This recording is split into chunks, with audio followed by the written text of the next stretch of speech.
बाबा भगवान का प्रवचन कर रहे हैं। बाबा प्रतिबंध करते हैं, बाबा प्रतिबंध करते हैं। बंद कर दे तो फिर बाबाओं के हिसाब चला लो देश को। क्या बाबाओं के, ये संवैधानिक देश है, ये लोकतांत्रिक व्यवस्था चलेगा, इसमें एडमिनिस्ट्रेशन, पुलिस और बहुत सारे न्यायपालिका, सब लोगों को पावर है। तो बाबाओं के हिसाब देश चलाओगे तो फिर यही घटना होगी। और मैं लोगों से अपील करूंगा कि बचें अंधविश्वास पाखंडवाद से और अपने घर पे ही अपने इष्ट को मनाएं। धन्यवाद। आराम से बोलो और ये बचा के कि हमारा मुंह बचा दो। और इनका ये पकड़ लो।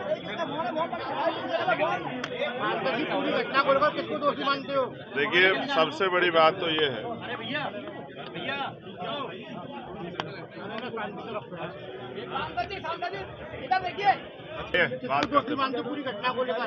देखिए सबसे बड़ा तो फेलियर एडमिनिस्ट्रेशन का है और सीनियर अधिकारियों का है, जिन्होंने किसी बाबा के भरोसे इतनी बड़ी जनता को छोड़ दिया। जैसा मुझे अभी बताया गया कि भाई बाबा के सत्संग में कोई अंदर नहीं जा सकता, अंदर वो अपनी व्यवस्था रखते हैं। ये समझना पड़ेगा कि लोकतांत्रिक देश है और लॉ एंड ऑर्डर की जिम्मेदारी पुलिस और एडमिनिस्ट्रेशन की है। ये बाबा के भरोसे नहीं छोड़ा है। दूसरी बात, इस बात पे भी गौर करना पड़ेगा कि 80,000 लोगों की जिम्मेदारी में कितने लोगों की व्यवस्था लगाई गई। अगर 100 लोगों की, 50 लोगों की या 200 लोगों की लगाई गई तो ये पर्याप्त नहीं। तो LIU का इंटेलिजेंस का भी बहुत बड़ा फेलियर है।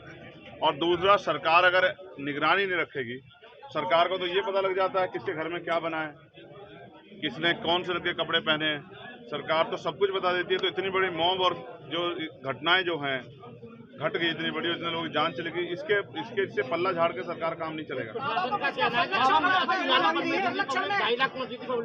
तो ये इंटेलिजेंस का फेलियर है या नहीं है? तो 80,000 लोग थोड़े होते हैं क्या? ये सरकार के संरक्षण के बिना थोड़ा ही है। आप ये बताओ, जब सारी FIR दर्ज हुई है तो बाबा का नाम उसमें नहीं है, तो ये बिना मुख्यमंत्री जी की मर्जी के थोड़ा ही हो रहा होगा। क्यों बचाया जा रहा है? अब ये तो आप लोग पूछो मुख्यमंत्री जी से, क्यों बचा रहे हैं। मैं तो ये कह रहा हूँ, हमारे लोगों को, विपक्ष नहीं, हम कह रहे हैं, विपक्ष छोड़िए, हम ये कह रहे हैं कि अंधविश्वास पाखंडवाद से जितना जनता दूर रहेगी उतना ही उनका जीवन सुरक्षित रहेगा। और ये भी समझिए, मैं बाबा से भी कहना चाहता हूँ, बाबा अगर इन लोगों के हितैषी हैं तो कम से कम 1-1 करोड़ रुपए का मुआवजा इन परिवारों को दे। और सरकार अगर जाति धर्म देख के कार्रवाई नहीं कर रही है तो 25-25 लाख रुपए का मुआवजा देकर इनकी मदद करे। और अपने यहाँ की अस्पताल और तमाम तरह की मेडिकल सुविधाओं को भी, क्योंकि उस दिन ऑक्सीजन की व्यवस्था नहीं थी सही रूप से, इन सुविधाओं को भी ये जो है अपना ठीक करे, जिससे कि जनता को परेशानी ना हो। पुलिस की व्यवस्था भी नहीं थी। उपचुनाव लड़ रही है, इसमें क्या कहेंगे आप? आज देखिए, एक समस्या और ये है कि बहुत सारे लोगों की जान गई है और बहुत सारे लोग ऐसे हैं जो अभी चिन्हित नहीं हुए। तो मैं प्रशासन से ये भी कहूँगा कि वो हर पीड़ित को चिन्हित करें और उनको मुआवजे के दायरे में भी लाए, क्योंकि कुछ लोग जो हैं बिना पोस्टमार्टम के अपने परिवार को साथ उठाएंगे, बहुत जोर से उठाएंगे, इतने जोर से उठाएंगे सरकार को जवाब देना पड़ेगा। इस मामले को संसद में इतनी जोर से उठाएंगे कि सरकार को जवाब देना पड़े। और अभी हमने अपने सीनियर नेताओं से कहा कि वो आंकड़े इकट्ठा करें, कितने लोगों की जान गई है, टोटल कितने लोग जिनकी जान गई है। और मैंने जो आपसे कहा 80,000 लोगों की जिम्मेदारी, परमिशन में 80,000 लोग थे, तो 100 लोगों के भरोसे नहीं छोड़ी जा सकती। चुनाव लड़ रही है, क्या कहेंगे सांसद जी?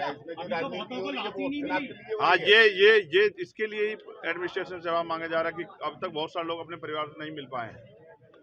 तो मैं उम्मीद करूंगा कि मुख्यमंत्री इनके दर्द को समझेंगे, गरीबों के दर्द को, और इनको न्याय दिलाने का काम करेंगे। और दोषियों पे, चाहे वो बाबा हो या कोई और हो, जब न्यायिक आयोग बन गया तो वो फेर जांच करके कठोर से कठोर कार्रवाई इन पे हो। और मुझे ऐसा लगता है इन बाबा को इसलिए बचाया जा रहा है क्योंकि बहुत सारे बाबा इस काम कर रहे हैं। अगर एक बाबा पे कार्रवाई होगी तो आने वाले कल में दूसरे बाबाओं पे भी कार्रवाई होगी। यार, इतनी बुरी पीड़ा में हैं लोग, अब आप चुनाव में घूम रहे हो। ठीक है, चुनाव तो चलते रहेंगे, सबको अधिकार है लोकतंत्र में लड़ने का। लेकिन मैं फिर पुनः आपसे कह रहा हूँ, मीडिया के साथियों, ये मीडिया के साथी भी प्रोग्राम कवर करने जाते हैं, आपकी जिंदगी को नुकसान हो सकता था, आपको भी आपके साथ दुर्घटना कर सकती थी। हमें आवाज उठानी पड़ी सब लोगों को मिलके कि ऐसे बाबाओं पे और ऐसे जो है लापरवाह अधिकारियों पे सब पे कार्रवाई हो।